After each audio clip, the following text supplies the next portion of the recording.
Hello, good evening. Welcome. This is Ghana Tonight. We're live on news up at Desawe Kanda, also live on TV3 Ghana on Facebook, the SFA channel 279. We're all across the world on 3news.com. I am Alfred Ocansey. Tonight, a new patriotic party drags former member of parliament for the Dom Kwabenya constituency, Sarah Adjoa-Safo, before the disciplinary committee of the party for disregarding directives from the party not to publicly discuss matters that cause disaffection within the party. There's more on this tonight. Stay with us. Also, government's attempted justification of the purported raid on the house of the former Bank of Ghana governor, Dr. Ernest Addison, met with demands for further and better particulars about the operation which was carried out by some national security operatives. Stay with us on this because we have a lawyer and a security analyst joining us tonight. Also, it's a new era for public relations in the Ghana Police Service as Inspector General of Police Christian Tete Yohunu decentralizes communications of the service. We've got details for you and some reactions from the Ghana Journalists Association. As always, you're an integral part of the conversation. Let's hear from you. The hashtag we're using is Ghana Tonight on Facebook and on X. Let's get talking.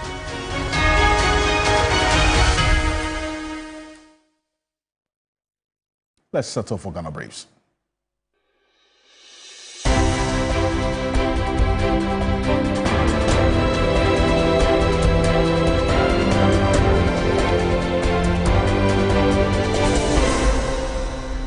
President John Mahama has condemned in no uncertain terms the killing of a soldier in Boku this week. The soldier's killing led to a reprisal response from the men in uniform, which the president has condemned, urging the military to use intelligence in its approach to dealing with the ongoing conflict in the area. I wish to take this opportunity to condemn the killing of a member of the Ghana Army recently in Boku.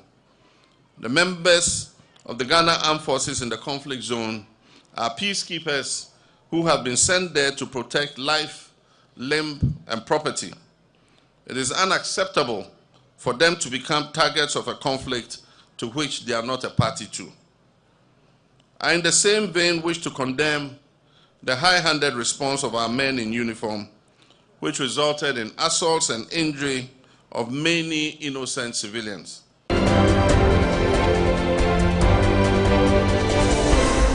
The Inspector General of Police, Christian Tete Yohunu, has reactivated regional public relations units, urging a renewed and proactive engagement with the media.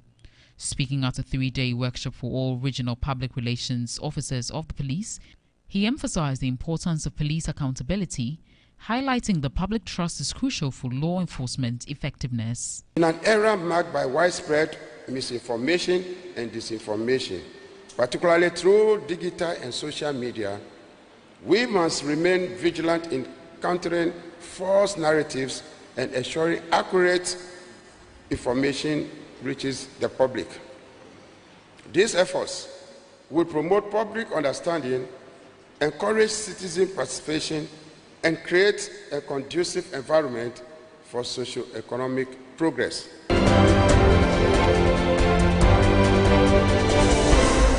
Deputy Attorney General and Minister of Justice, Dr. Justice Srimsai, says the purported raid on the home of former Bank of Ghana Governor, Dr. Ernest Addison, was conducted in accordance with the law.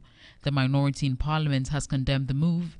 However, Dr. Justice Srimsai noted that warrants were obtained and used for the raid. I'd like to assure the public that we are, as much as we can, pursuing persons who are believed or are suspected to have looted, state assets, being money or other properties.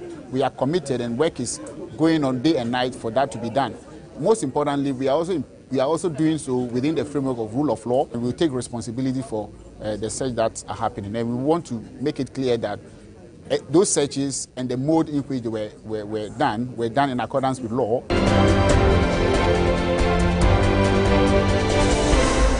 A Kumasi High Court has dismissed the National Democratic Congress NDC's request for substituted service in the parliamentary election petition case. The decision came after lawyers for the first respondents filed a motion challenging the application, arguing that due process had not been followed. The court upheld the respondents' motion, ruling that the NDC had failed to adhere to proper procedures in seeking the substituted service. The court has accepted our prayer. The court has granted applications in all the 3 constituencies and has set aside the orders for substituted service, as well as all the service that were effected pursuant to the order for substituted service. Then we have agreed that to ensure that the matter is heard as and when the court wants it to be heard, we agreed to accept service of the processes. So the court has further directed that service of the petition and the application for injunction should be served on me as a lawyer for the first respondents in all the cases, so that we can go ahead and file our processes for the application for injunction to be determined.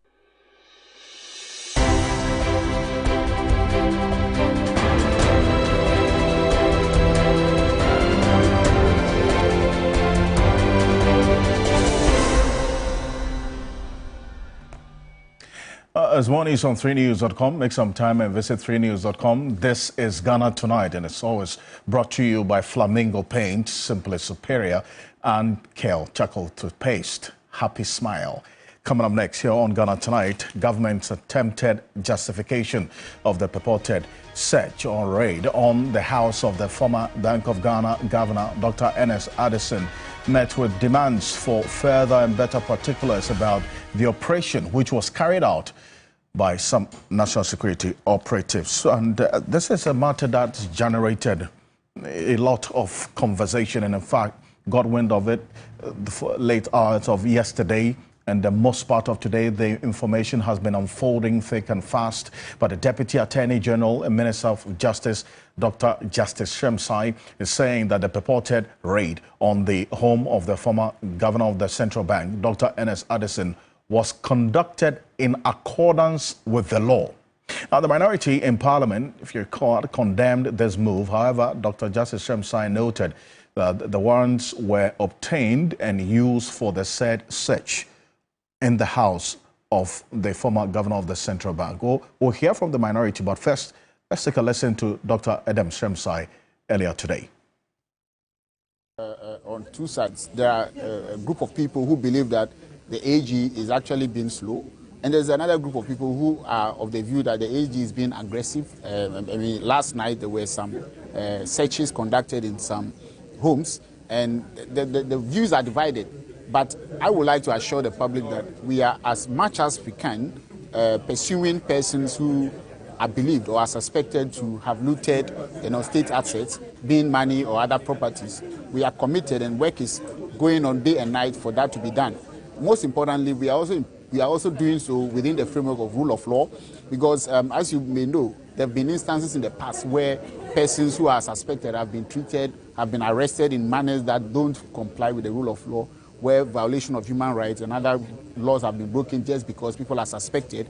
We've also witnessed instances where people have been put on trial for years without any evidence and without any conviction, without any trial, and they wake up, go to court, and they are just spending money on lawyers.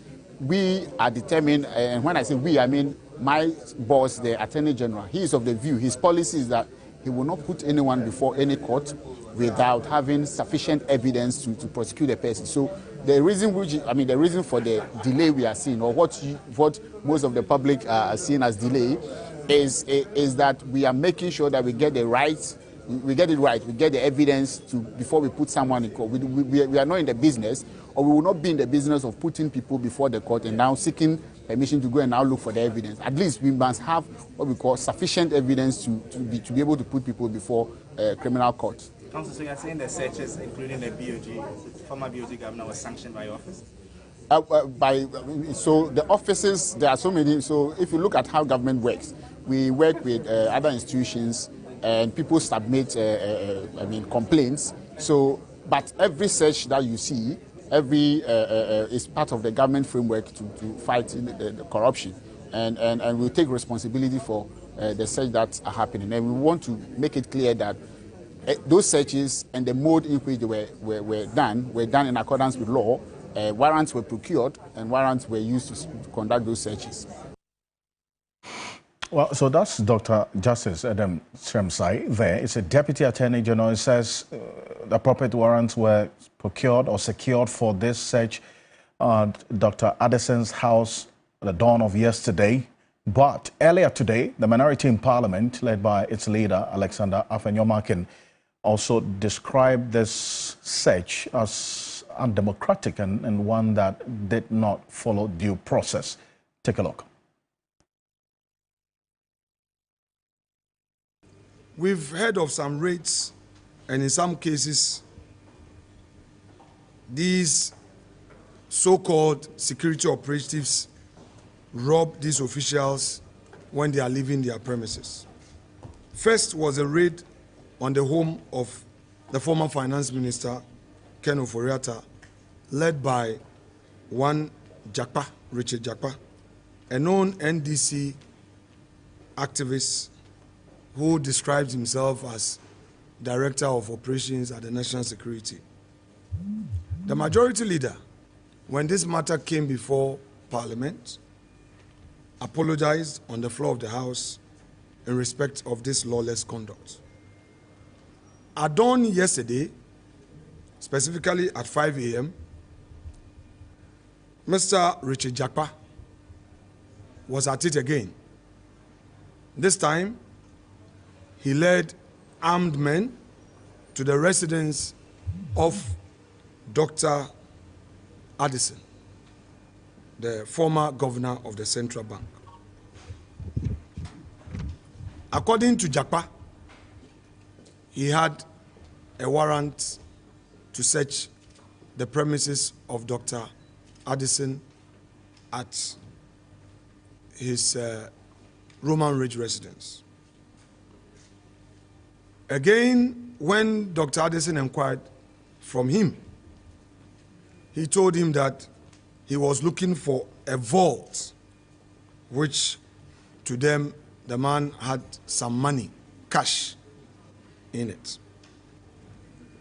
They forced their way, overpowered the security, and entered his premises. This Rambo-style approach must cease. This is the first time in the history of our country that a governor of a central bank is being subjected to such a treatment, very traumatizing. In fact, at the end of their raid, they could not find anything. Unfortunately for the governor, some 10,000 cedis on his bed could not be found. So some of these hungry party foot soldiers that they use, who parade themselves as national security operatives, are after all perhaps not even being paid, and they use this opportunity to steal. The governor's wife's earrings and necklaces were also not traced. They couldn't be found. In other words, those operatives stole these earrings and necklaces. Ghana is a mature democracy, and we should do better. That's Alexander Afenyomarkin there. He's a minority leader, MP for a Futu constituency, at that press conference earlier today. Let's go on to Zoom right now. And Martin Pebble is private legal practitioner. Also, Richard Commodore is a security analyst and former operative of the then Bureau of National Investigations, now the National Intelligence Bureau, NIB. Gentlemen, good evening. Thank you so much for joining us here on Ghana Tonight. And I'm going to start off with you, Lawyer Martin Pebble. You heard the NPP minority there at that press conference, the concerns that they raised about this raid or the search at the former governor's residence, or the dawn of yesterday. Are the concerns that they raised having any locus, as it were, or relevance in law based on the modus or the method of which this particular search was carried out? Absolutely. Without doubt, the NPP has a point in raising issues about how the warrant was executed because, you see, as we speak now, we don't know what the warrant gave authorization for. So in giving a warrant to say you want to go and search, you will tell the court what you want, what you are searching for from the person, right? And then the court will give that authorization so that you don't go outside of what you are given authorization for. Because you will tell the court, okay, maybe Mr. X took perhaps a file from his house, from the office to his house. You remember the Donald Trump case? When Donald Trump, at that time, he was former president of the US. At the end of his first term, he took some files from his office to his home. You know, they went through the process and went to his house to search, trying to recover those files. So the warrant is not for you to go fishing, like we say in law. No. You tell the court, and that's what even the law says there. I'm talking about the Securities and Intelligence Agencies Act, right. Act 1030. It will tell you that, tell the court what you think the person has done wrong. What is it that you are looking for? So you tell the court so that when you go, that's what you have to take. Ghana, we haven't developed our jurisprudence too well, but in America, etc., they even show you that so that if you go outside the warrant and seek to take things outside it, with that breach, you are in trouble. It could spoil the whole case. But it's okay. Ours is a young democracy. We are now, developing. So perhaps with this case and then the commentary that will come on, I expect that national security will improve. So because of that, earlier on in other interviews on other media, I raised the point that national security so far have not shown the public that they have a service instruction. You see, the police have theirs, the service instruction. And the police one, when you take it, you see service instruction number 191. It tells you how the searches are conducted, okay? But national security, we don't know. And it's not legal and it's not good law for them to have it and keep it secret. No. So they need to come out. If they haven't developed one, they should look at the police one. But the police one is right now outdated a bit. So they should do comparative studies from the advanced countries and see how it's done and blend with the police one and come out with that document. Because without the service instruction on how the warrant, a warrant will be executed, they are bound to have problems. They are bound to face challenges by, citizens. Because the police one, when you read, they will even tell you that, so when you go to the house, the owner of the house has to see. He can ask for it, and then you see. Even this ask for it and see, I think it's outdated. Just simply make the rule that when you go, serve him a copy. Let him have a copy. That this is what you got from the court. Give him a copy so that he too subsequently can look and check. So as you are going on, anything you are touching, he's also checking by the warrant. Do you have authorization to go here, look for this, that? It helps because look, it's a democracy we are building. Mr. Ocansey, today it is Governor Addison, who, by the way, I want to see him face justice, right? The way he gave Ekufuado plenty money, printed money when it was unjustified, etc. He couldn't fight Ekufuado like if you compare Ghana with America. And Jerome Powell, who is the governor of the Federal Reserve, that's the equivalent of the Bank of Ghana. He was fighting Trump, etc. This Addison didn't fight, he was just printing money for Ekufuado, etc. So I want to see him face justice. But it doesn't mean that I will support just anything, even if it is illegal against Governor Addison. No. So let's improve the way these things are done. Because Mr. Ocansey, today it is Governor Addison. Tomorrow, touch wood, you may be the one. So it's better that we look beyond the individuals today and argue for better laws so that tomorrow when those laws are being applied to us, we will not face such injustice. So by all means, to the extent that it doesn't appear that Governor Addison was even given a copy of the warrant to keep for himself, to also follow, etc. It would leave much to be desired. Okay, right. You look once again even at the police one. I mean, so many rules. You look at service instruction 191. At least the police have made some efforts, but you see the shortcomings in the police one, which has to be updated. But national security, we don't see this, and so it leaves a lot to be desired.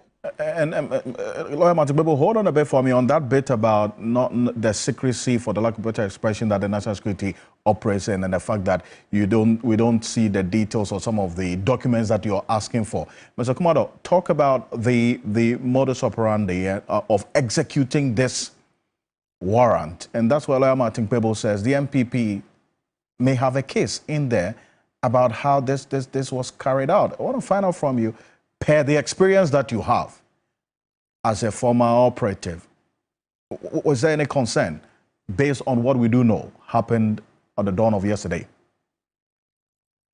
I don't think the whole story is being told in the manner that makes sense. I think there are a lot of distortions in the manner the story is being carried out. So as much as you try to explain it, it gets a little bit complicated, or it becomes a bit more evasive. But it's a word knowledge, it's a known knowledge, and it's a basic knowledge that state institutions who have the power to investigate, one of the things they also do is to search and arrest. But in doing so, they will need to operate with what we call the due diligence. And the search procedure will have to be in line with the best practices. And one of those best practices is to go with the search warrant. What we do, when I was in the BNI, I've led a number of search operations, and many of those ones. We will announce ourselves. Announcing ourselves means that we will let the host know where we're coming from, and they will need to have a look at the search warrant and why we are there. As part of the due process, it's also important that search officers will know exactly what they are looking for and explain same to the host. And whatever items they are picking as a result of the search, it has to be done in a manner that conforms to best practices. And in order that it conforms to what Lawyer Matibebo is saying. I do not know the actual details of how the search was done, which items were picked, and why they picked those items. But I want to believe that one is a search operation. The matter to inform the host why they are there and why they are picking that particular item from his house. There has been some aspect of this stealing money. If you are searching a place as part of the due procedure, you are asking me, and the host is around, there's no way you should find yourself at a particular point and leave the host elsewhere. And if a host has followed them all over the place during the time of the search, then there wouldn't be the case of some things getting missing and they have to leave before it was found out. So these are a little bit of the evasive complexities we are finding out. It's also important, I have maintained this point, that politicians must stop speaking for national security or national security institutions or national security operations. The more they do so, being it NDC or MP, they create this impression that something untoward has been done because they screw it to their favor. And I think that is what we are saying. I don't usually get into the NDC MPP stuff because I speak as a professional. So after this is where we are. If the actual details were thrown out there, we would have digested. But as part of the best practice, what I have done over the years across many parts of the world, that is the way it's supposed to be. But the full complement of the detail of exactly what happened during the search is what has been reported. That's what we feed on. And the narrative as well put out by the minority as well fights its way into how this whole search or raid, depending on how you look at it, is being described.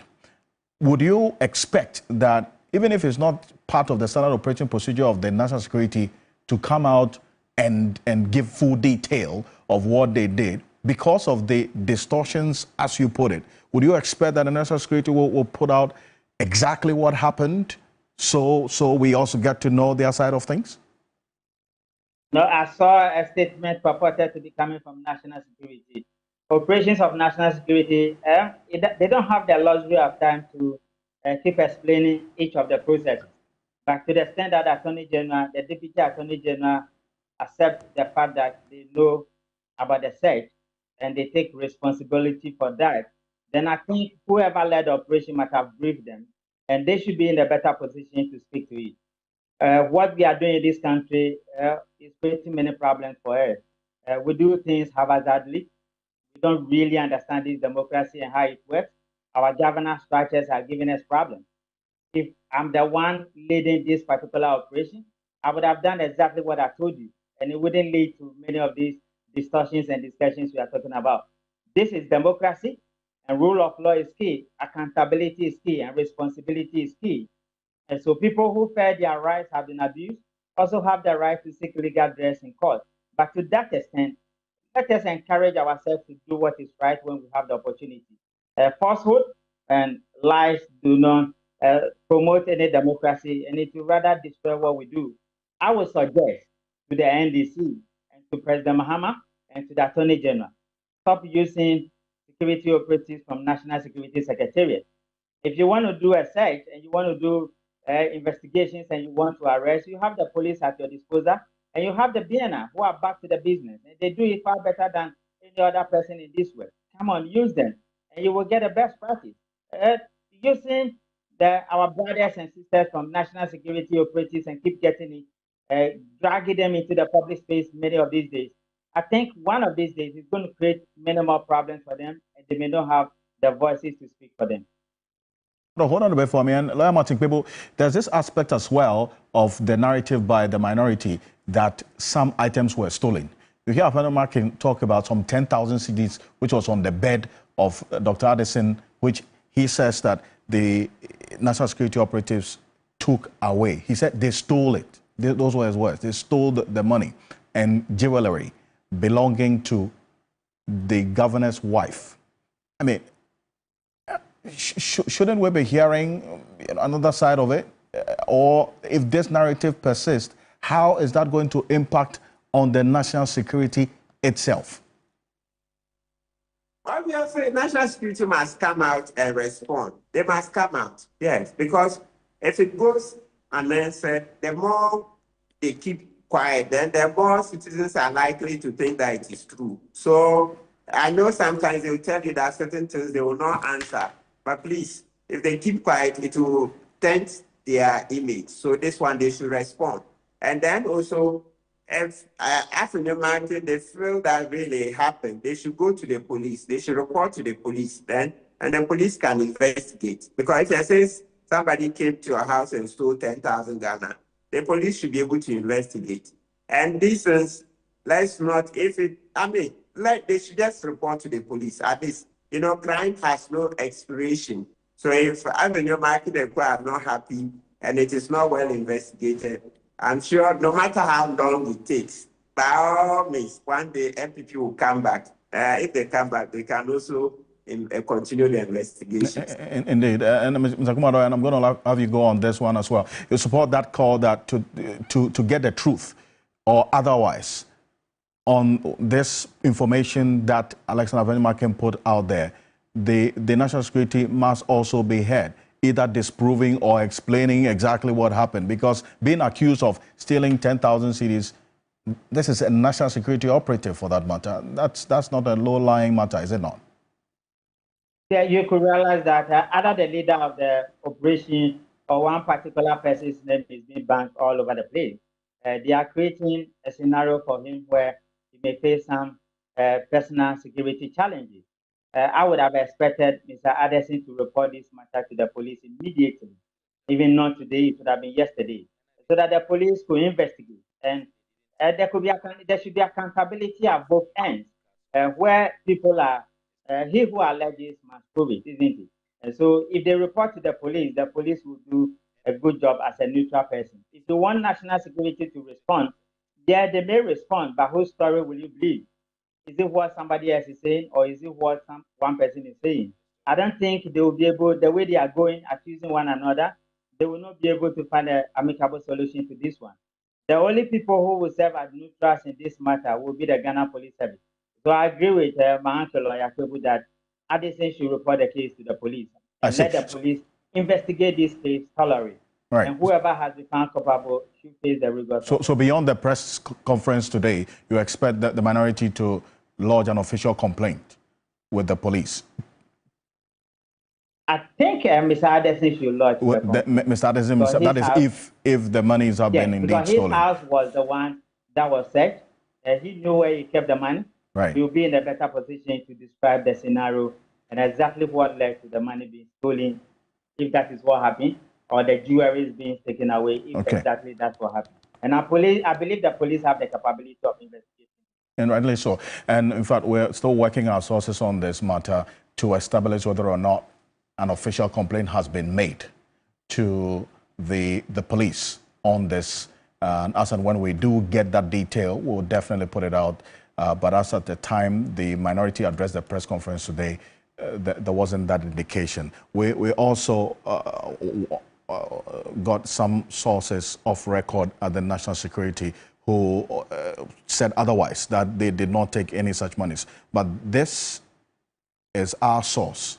It is not an official position by the National Security. And that's what comes back to your point, Mr. Kumado, and then also to you, Lawyer Martin People, that the National Security or the Attorney General's office should be coming out to speak and also let us all know exactly what transpired during the search. I do thank you so much for joining us here on Ghana Tonight. Richard Kumado, former operative of the BNI, now National Intelligence Bureau, and then also Martin People, private legal practitioner. We're back shortly after this quick break. Coming up next here on Ghana Tonight, Sarah Adjoa-Safo, a former member of parliament for the Dom Kwabenya constituency, has been dragged to the National Disciplinary Committee of the NPP for disregarding directives from the party not to publicly discuss matters that cause disaffection within the party. Stay with us because you would hear portions of exactly what Adjoa-Safo said, which has attracted this action by the NPP.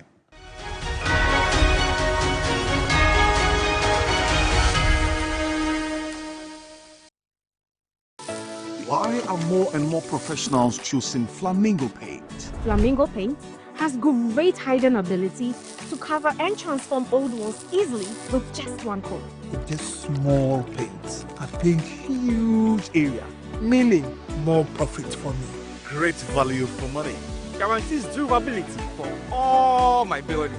Flamingo Paint. Superior hiding, superior coverage, superior durability. Flamingo Paint. Simply superior.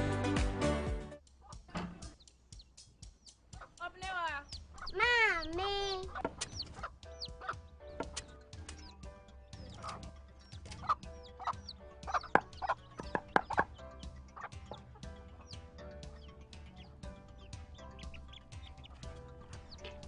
Michelle, fe.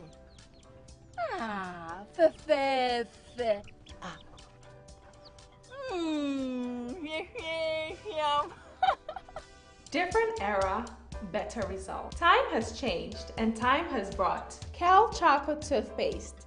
Healthy gums, anti-cavity, fresher breath, and it whitens teeth.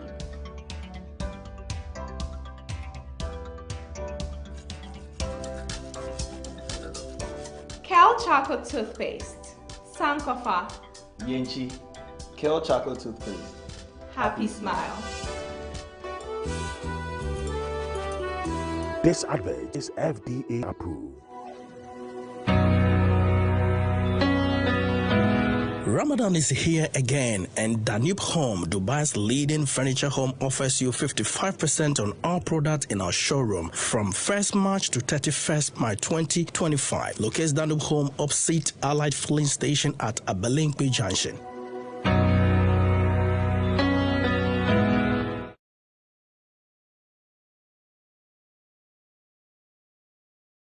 If whiskey could talk, Johnny Walker Black Label would sing.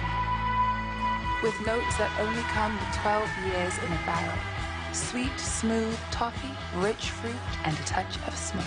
Tastes as good as it sounds. Drink responsibly. Not for sale to persons under 18 years of age. Not recommended for pregnant women. This advert is FDA approved.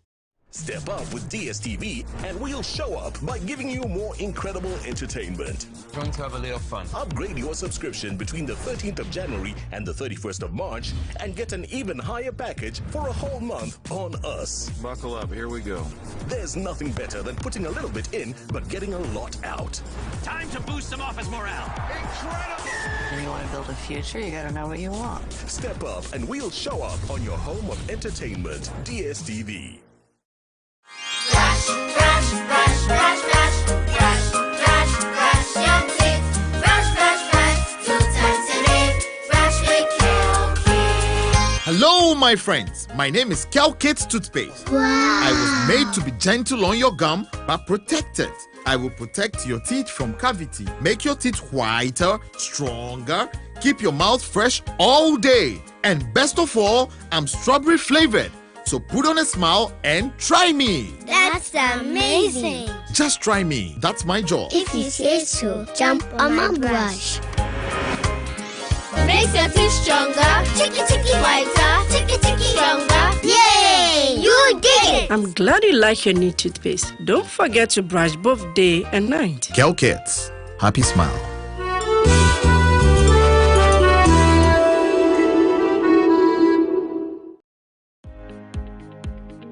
Hello, I am Ahmed Haidar, the CEO of the Spot Furniture. I want today to speak about our company. We have all the products for the house and for the office. You have the living room, dining rooms, bedrooms, office furniture, starting from tables to chairs, center tables, wooden center tables. We have carpets for your office, for your living room, for your bedroom, all very nice designs. If you need furniture for your homes, your offices, schools, churches, even if you are somebody, a photographer who loves to take pictures with beautiful furnitures, I would advise that you come to the Spot Furnitures. They have beautiful furnitures for everything. About the prices, you don't need to worry at all because we have very affordable prices. We have big promotions and we run discounts all the time. We offer a free delivery within Accra. You don't need to worry about the delivery. We accept all kinds of payments from Momo to POS to even cash and checks. Locate the Spot Furniture on the Spintex Road, close to DBS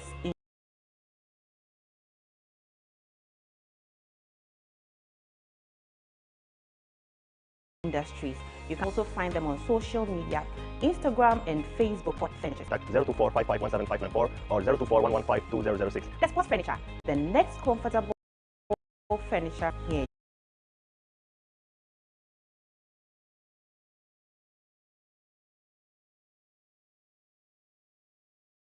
Welcome back. This is Ghana Tonight. Coming up next, a new patriotic party drags former Member of Parliament for the Dom Kwabenya constituency, Sarah Josepho, before disciplinary committee for disregarding directives from the party not to publicly discuss matters that caused disaffection within the party after the loss of that 2024 election. And let's just put matters in context here. Sarah Josepho has been granting interviews over the last few days gone by. And this morning, we woke up to a statement from the new patriotic party signed by the General Secretary, Justin Kodia-Frimpong.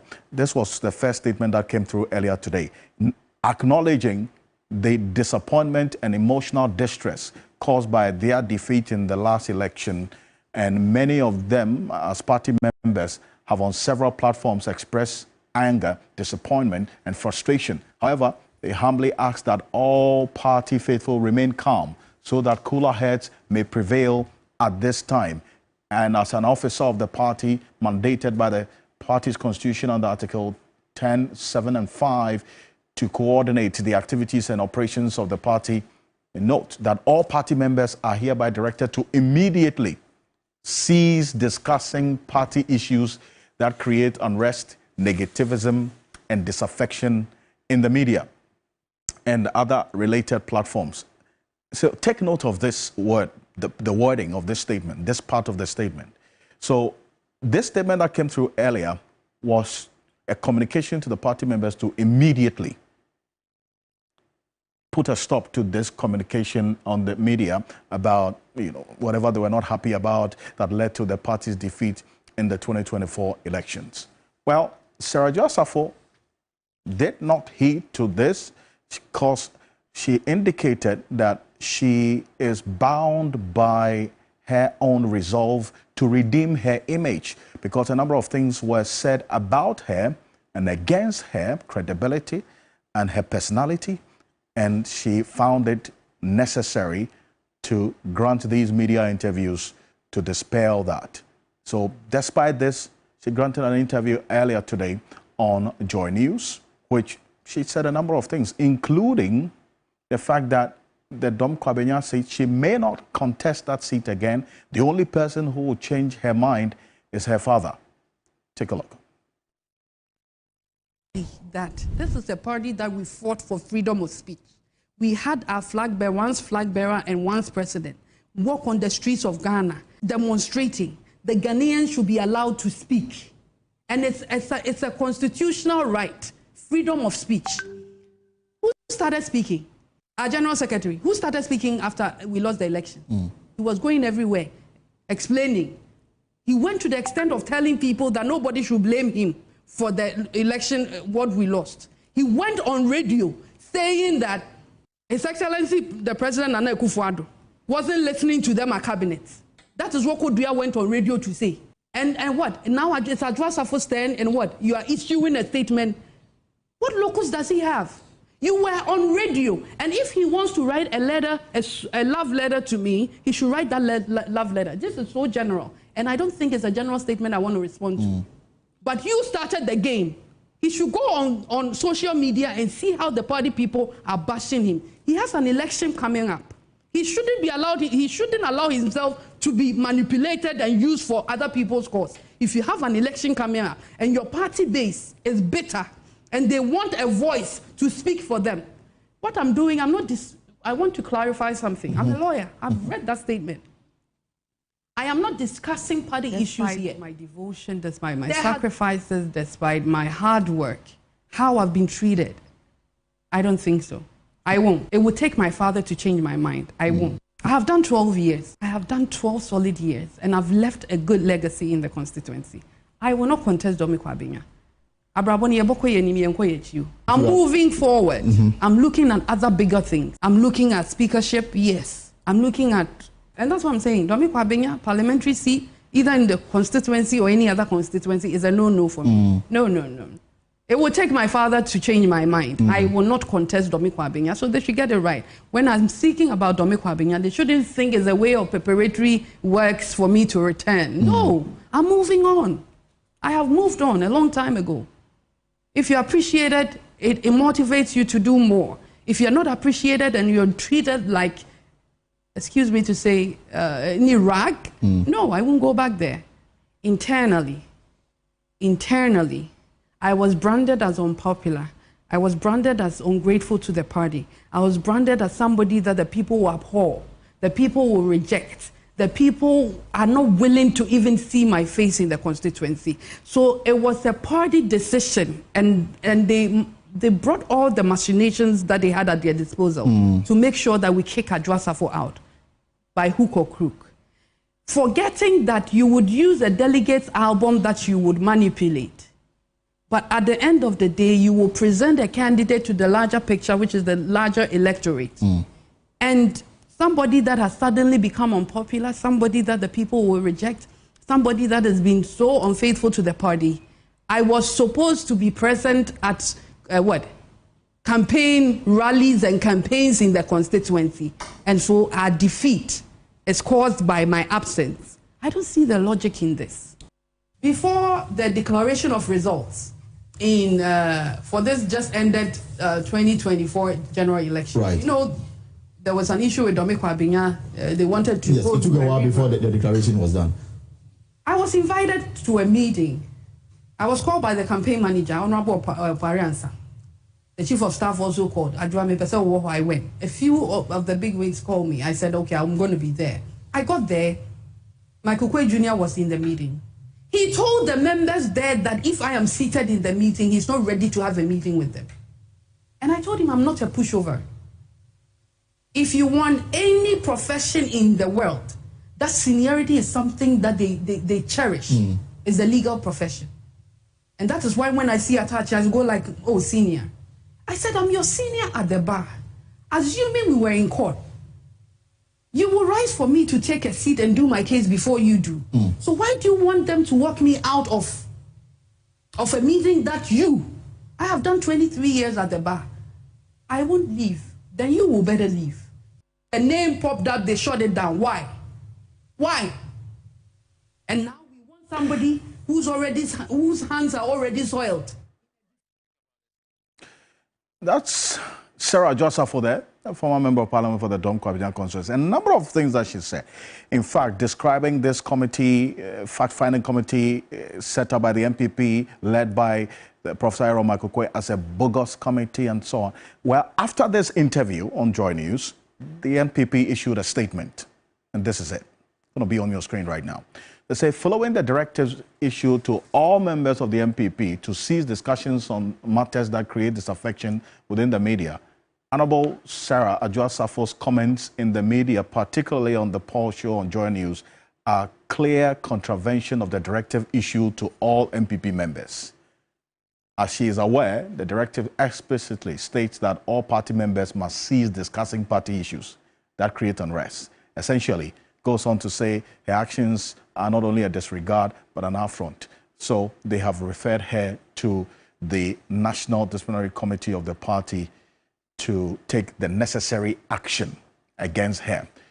Dr. Jonathan Asantiochi is a political honors senior lecturer at the University of Cape Coast. He's joining us on Zoom right now. I appreciate your time. This is the unfolding events I know you followed quite closely. Now, is per the MPP's decision to refer her to the National Disciplinary Committee of the party and her position that she will not be quiet, she's going to continue to speak because she has to redeem herself.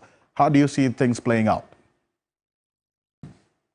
Well, Alfred, let me say good evening to your good self and to your viewers. I think I have granted interviews on this particular issue on several platforms. And I think that it is going to get worse before it becomes better. And if they are not able to handle the worst, then obviously the party is going to crack. Because there are several of the likes of Safo who have been hemmed in and they are yet to explode. And so I felt that the first letter that the General Secretary came out with was to ensure that people, tried to get along with the party and, of course, the executive, so to speak, or not so to speak.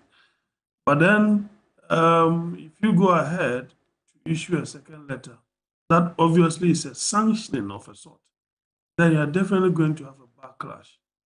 I think that what the Madam Adjoa-Safo about and the kinds of things that, venting her spleen here and there, I think that it is more of a healing process than just merely someone venting her grievances.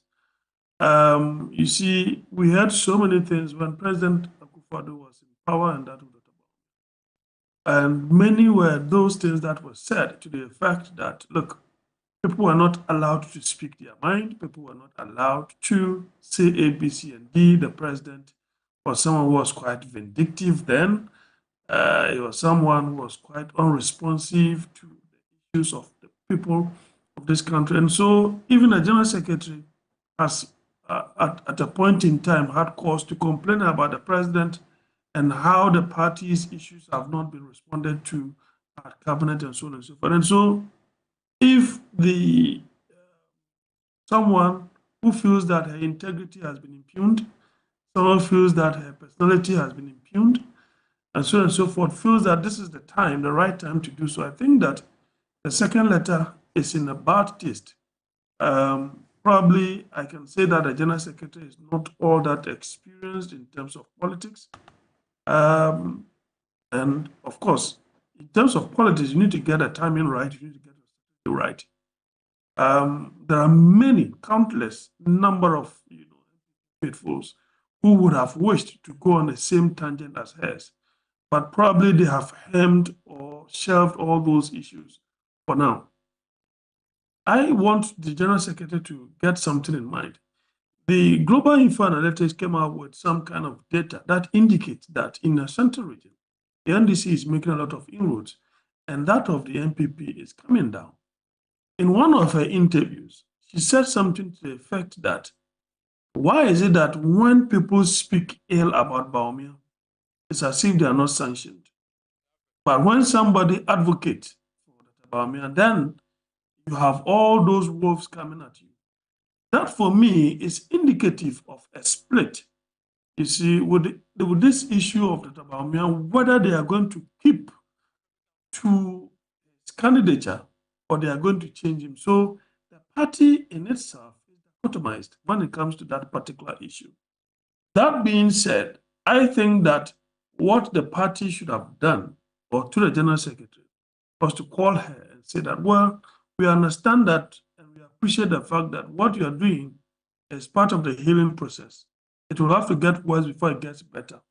But can you really, of course, try to tone down on some of the excesses? I think that would have been much more appropriate than to haul her before a disciplinary committee as of now, because I think that if you're not careful, she would rather open a Pandora box. She has nothing to lose. And in terms of stakeholder, talk those whom we think have stakeholder within the NPP, of course, when it comes to that particular place, we are talking about Krista Safo, and she says that unless her father says a particular thing, then she's not coming back. So that, for us, we should all begin to appreciate something. Look, for so many years, NDC has never won that particular seat. Then they flip and give the position to Michael Kwe Jr., and he loses. So it tells you that when it comes to stakeholdership, Adjo Safo is very strong in that particular area as far as Krista Safo is concerned. And politics is about numbers. And so I think that the General Secretary was quite a haste in the issuance of that particular communique, asking Adjo Safo to appear before a disciplinary committee. I see. Now, she has been referred to the National Disciplinary Committee. Your recommendation is that this should have probably some engagements backdoor should have taken place. This is a period to allow people to vent. Do you see that clear distrust for this Aaron Michael Kwe-led fact-finding committee? So much so that not just she alone, but others have also started speaking publicly about what could have contributed to the defeat of the party. Let me state quite categorically, once again on your platform, that in one of the dialogues that we had on TV3, I think when they had lost the elections, a week or two, I think when the president was taking oath of office, I said categorically that they will have to set up a committee, and that the constituent of the committee should be those who have not been tainted, those whom people look up to, some kind of neutrals within the party. Yes, Professor Michael Kwe is a stalwart within the party. You can't take that away from him. He's done his best for the party. But when you want to rebuild, and you don't want anybody to say that I'm not going to be party to this particular committee in terms of hearing, then you have a big problem. Professor Michael Kwe, as I've said, is a relic of the former president, because these are the two main personalities that engineered the changing of 1st July as a republic holiday to a different year. And we know what happened with Dr. Kwame Nkrumah and all those things, thereof. And so that in itself is an unpopular decision. Secondly, to pick Professor Michael Kwe, when in actual fact, somewhere in November 2024, the president's approval rating was somewhere 22%, according to Global Info Analytics.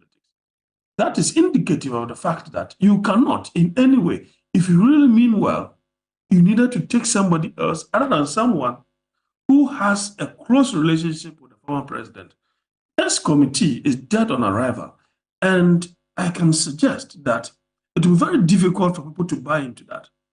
That apart, you may also have to look at global info analytics data that show that in actual fact, the NDC is making a lot of inroads in the central region than the MPP for now. And before the elections, my intelligence that I gathered was that the NDC had made inroads in 13 constituencies. And so if you really want to show to the disgruntled membership of the party, the neutrals and those who really support the party, not because they are members of the party, then you needed to take a different route. It's something that I'm not seeing. And that's the more reason why Madam Adjoa Safo is also, virtually calling the committee as bogus. I wouldn't use that particular type that because you have eminent professors in that particular committee. And that is something probably she might have said out of anger or because of Mm. And so I am of the view that the committee itself, having Professor Makukwe as a chair, probably they should have had a second look. Right. They needed someone who was not politically. I see. That for me should have been the right way to go. If I am supposed to refer to what the NDC did, late Professor, someone who is very respectable. There was someone who would not just pander to the whims and caprices of Mr. Mahama. Right. And anybody else. Even if it comes to Mr. Rawlings' era, there is nothing that you could have done to such a person. And that, for me, is that which paid off for the NDC. And I appreciate your time as always. Thank you so much. Dr. Jonathan Asante-Okyere is a senior lecturer at the University of Cape Coast, a political analyst. Coming up next year on Ghana Tonight, it's a new era for the public relations in the Ghana Police Service. This era has the Inspector General of Police now having the various PROs at the units and regional and district levels speak to the media. Well, earlier today, Christian Tete Yohonu made this announcement during the opening of a 3-day training program for the PROs in the Ghana Police Service. Take a look.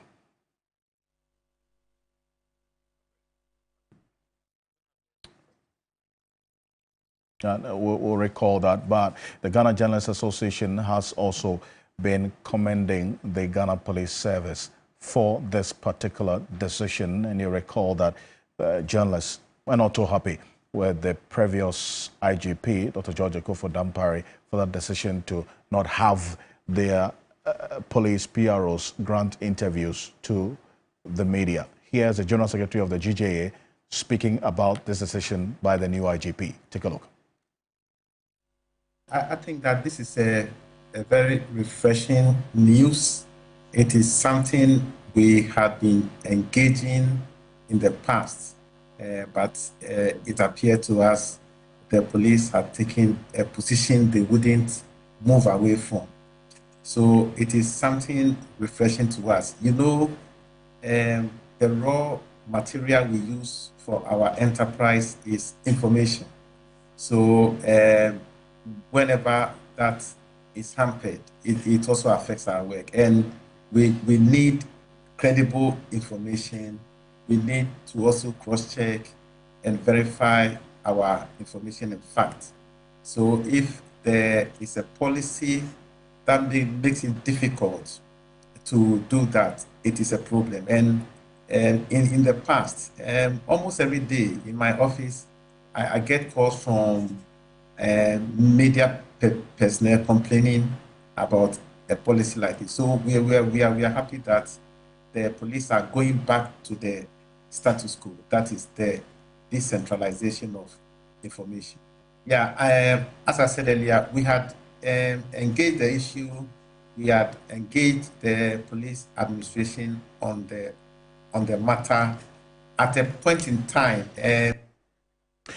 That's Edmond Kofi Abua, General Secretary of the GJA. This is the IGP, that's Christian Tete Yohonu, saying what he expects of the regional public relations officers from today onwards. Take a look. The current police administration, under my leadership, will reactivate and invite all regional police public affairs offices to interact and meet the evolving